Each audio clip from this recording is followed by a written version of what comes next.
Magai.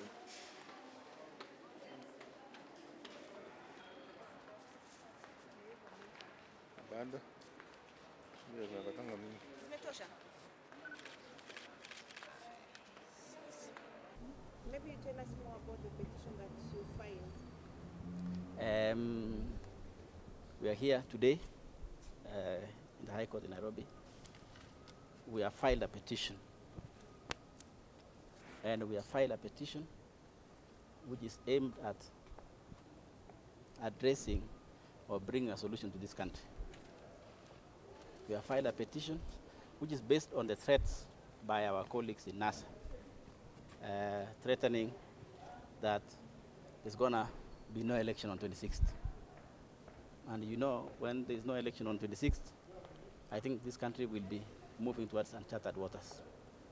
And therefore, we are in a very difficult situation that requires as well a difficult answers from leaders and ourselves as Kenyans. And therefore, we have analyzed ourselves and asked, how can somebody say there's no election? How are they going to achieve? And we have realized that some people, and particularly NASA, want to hide under Article 138.2 and 138.4. 138.2 states that even a presidential election, as we are going, even that election, there are 2 or more candidates, that election shall be held in each constituency. Shall is mandatory in each constituency. And we know that we have then mean that our guys, our colleagues from NASA might want to intimidate voters in certain constituencies to make sure that they don't turn to come and vote on 26th. And after intimidating them and coercing them, they want to come back after 26th, after the declaration of a presidential winner. They want to come back again and seek a petition asking or questioning the validity of the election of 26th. And we find that that is not correct. That is malicious. And we are saying that a candidate, for example, for us in Jubilee, we are saying, a candidate like Uhuru Kenyatta, who is traversing the country, moving around soliciting for votes, cannot suffer from mistakes of somebody else. And we're also saying in this petition that we cannot allow NASA, and particularly presidential candidate of NASA and his running mate, we cannot allow them to break the law or break the constitution and want to benefit out of the breaking of the constitution. And that's why we have filed this petition. And therefore, I would like to read specifically some of the prayers we are asking the court to grant us so that we save this country. Because if they manage to convince and harass and intimidate voters, then they are breaking Article 81 of the Constitution. And therefore, some of the prayers we have asked this honorable court to do for us and for the people of Kenya is to declare that a declaration be issued to declare that under Article 138 of the Constitution and under Article 140, or omission by 1st to 9th respondent, in this case NASA, respondent calculated or intended to and cause the boycott, subversion, or failure to conduct the fresh presidential election on 26th October 2017 in all or some of the Kenya's 290 constituencies and 47 counties shall not negate the effect or otherwise compromise the validity of the fresh election. We have also asked court as well, we are seeking a declaration that declaration be issued to declare that any decision, attempt, threats, actions, or omissions by the 2nd, 6th, and 7th respondents, read that NASA, namely ODM Party, Honorable Raila Amolo Odinga, and Honorable Stephen Kalonzo Musyoka, to boycott, subvert, impede, cause, or otherwise ensure that the first presidential election scheduled to be held on 26th of October is not conducted amounts to contempt of the orders of the Supreme Court made on 1st September 2017.